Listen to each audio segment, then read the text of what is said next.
Non-alcoholic beverages are referring to drinks that seek to mirror alcohol without inducing intoxication.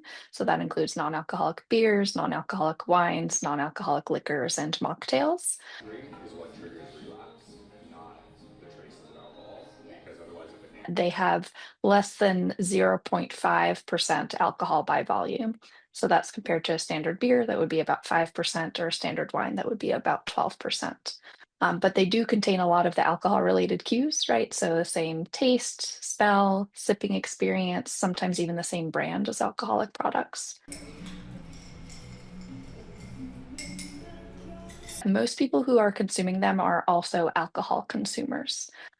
What is an open question is whether people are consuming them in place of alcohol. And so, are they helping people to reduce their drinking, or are they using them in addition to alcohol? Just straight it over. Really pretty purple color. It's almost like a magenta. More and more younger people are drinking less. And in addition to, they're starting to see the negative impact that alcohol can have on your physical and mental health. So all these kind of forces coming together that's really led to this huge boom. be like an alt whiskey. Yep. Manhattan style. A lot of people would assume that it's people that are sober or in recovery, but 94% of the people that purchase these products still drink alcohol. But it's yeah. Not literally. So no, it's not. No. So what so okay. And that is the that if I want a glass of wine with my dinner, I don't feel guilty. I can enjoy that glass of wine. And if I want to have a spirit because we're celebrating someone's birthday or champagne, I will do that. But I'll only have one and then let it go. And then maybe go to a non-alcoholic. They don't help me in recovery. They don't necessarily hinder my recovery. But I just have found I'm comfortable not drinking.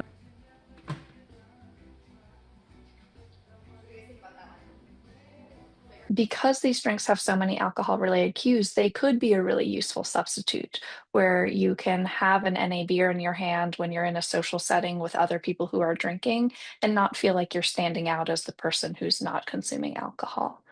But again, because they are so similar to alcohol, it could be that they actually trigger craving for full strength alcohol and may lead people to revert back to alcohol use. Have because this is a rum and coke where the coke feels watered and the rum. If I'm left at a restaurant drinking water and my friend is drinking an old fashioned, after about a glass of water, I'm going to go home because I'm bored.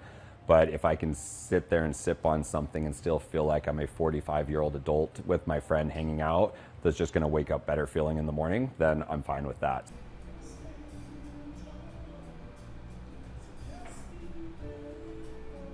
It's been growing year over year pretty continuously, and it kind of varies depending on beer, wine, and spirits.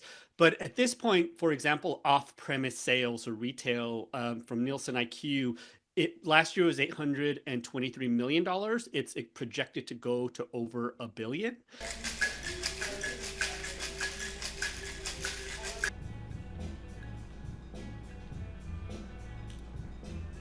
Society is built around moments of like for 5,000 years, alcohol has been a part of society's celebrations, rituals, relaxation moments, daily celebrations.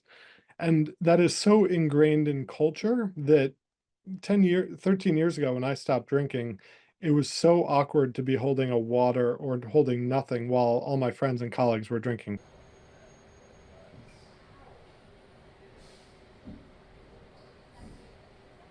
It's important to recognize that these are probably not a kind of one size fits all product.